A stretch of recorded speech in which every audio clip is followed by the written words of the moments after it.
Yo, what's up guys? Magandang hapon, Chris TV. Welcome back to my channel again guys. Today is Sunday guys, February 18 guys. Since hindi tayo nagbinta guys, may bumili naman dito kahit papaano sa akin kanina. Dalawang bita, tsaka ating feeder, tsaka gapi. May bumili naman guys, at least papaano kumita pa naman tayo. Kahit dito lang tayo sa bahay. Tsaka nakakatuwa pa guys, naalagaan ko yung aking mga fish. At mayroon akong nakuhang fry. Dito guys, bali ano to, apo na to guys. Bali pangalawang anak to ng aking mga parents talaga na albino koi. So ito yung pangalawang batch na anak nila guys. Ito yung natirang nagbenta kasi ako nito guys. So itong natira, talaga namili ako ng tatlo saka female, dalawang male.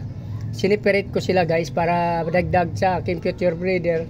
So nakakatuwa naman guys, isang buwan pa lang at nagkaroon na tayo ng fry. Ayun guys, oh. Buti sinilip ko sila guys kasi pa nakalimutan ko. May nakatakip kasi dyan, tapos nakapatong yung aking mga fry din ng gapi. So may napansin ako, yun pala, marami pala sila. Nag-fry na pala guys. So bali apo sa tuhod natin, kumbaga sa tao to guys. Apo na sa tuhod ng ating pinaka-breeder ito kasi pang ilang batch na to, pang 1, 2. So pang third batch na to guys. So pero bali sa second batch ng anak niya, ng anak ulit, ito na yung anak. So parang kumbaga sa atin, apo na to sa pinakatalampakan.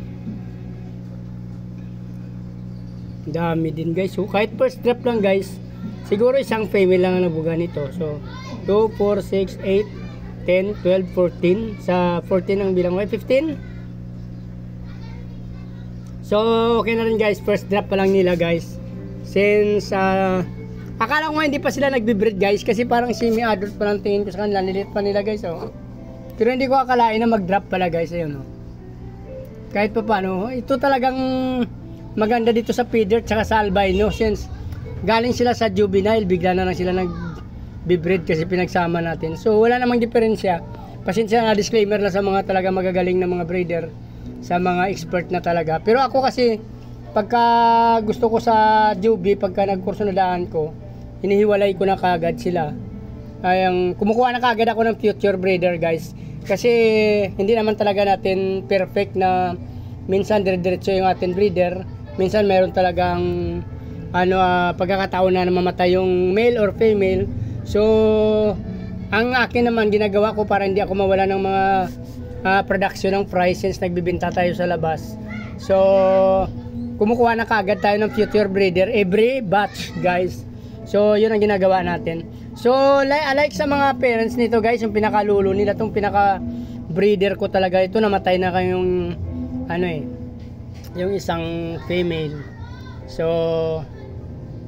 ito may may backup tayo kahit paano hindi sila tayo maubusan.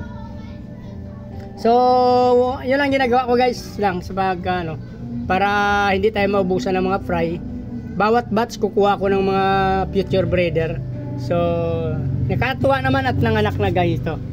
So kung nagustuhan yung video na to guys, please like, follow, and subscribe guys. Maraming salamat sa patuloy na panonood ng aking video guys. Sa mga aking followers at walang sawang pagsuporta guys.